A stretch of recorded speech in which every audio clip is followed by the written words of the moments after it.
The German manufacturer planned on investing extensively in synthetic fuels derived from renewable resources such as biomass and water. Synthetic fuels create no emissions and may be utilized in conventional combustion engines with no changes. Don't worry if you like the combustion engine, Porsche has a strategy to keep it going for a long time.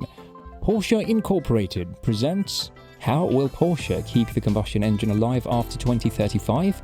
Before we get started, please hit the subscribe button and turn on the notification bell so that you never miss an upload, and it would help us continue making videos like this one.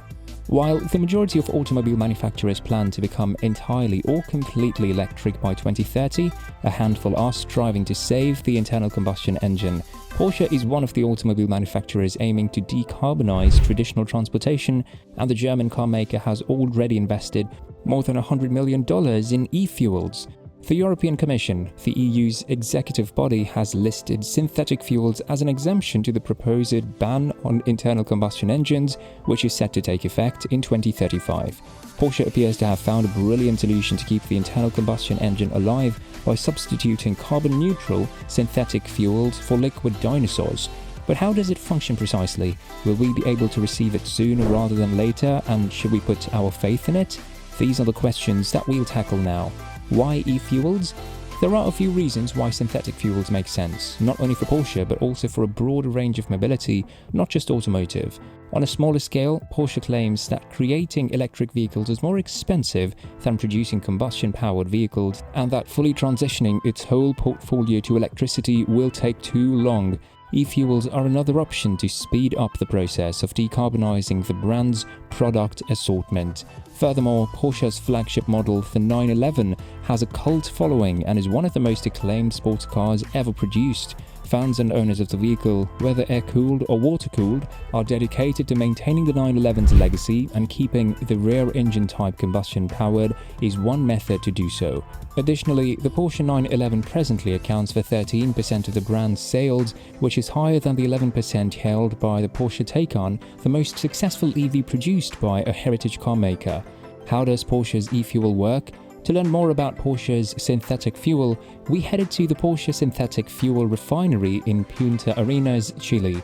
The site is far too far for any sort of distribution to make economic sense, but there is compelling reason for this decision. Wind plays an important role in the production of Porsche's synthetic fuel, and this specific spot in Chile happens to be one of the windiest in the world. Hydrocarbon is a key component of gasoline. It is made up of hydrogen and carbon, as the name implies, and there is enough of it in crude oil. However, there is another way to obtain those two components. There is hydrogen in water and carbon dioxide in the air, and Porsche's facility in Chile is particularly designed to tie these two components together to make hydrocarbons in a far more ecologically friendly manner. In layman's terms, it's a stack of turbines sucking air through a slew of hot filters holding carbon dioxide capture solvents. In essence, bad air enters, clean air exits, and concentrated carbon dioxide is caught along the route. Porsche has discovered a method to use the hazardous particles created by internal combustion engines to make ecologically beneficial gasoline in a stroke of lyrical genius. Then there's a question of how much eco-friendly juice Porsche can produce. Currently, 34,000 gallons are produced every day, with an aim of generating 15 million gallons by 2030 or 1 billion litres by 2028 if Porsche's e-fuel facilities in Texas and Australia are included. That is still less than the 369 million gallons of petroleum consumed by US automobiles alone each day. While this may call Porsche's effort in the field of synthetic fuels into question, Porsche Managing Director Daniel Schwarz told CNBC that access to Volkswagen's scale factory will be critical to dramatically increasing the production output of e-fuels and making them more affordable.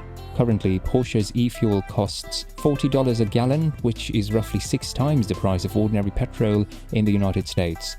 Well, that's it for now. Make sure that you like our video.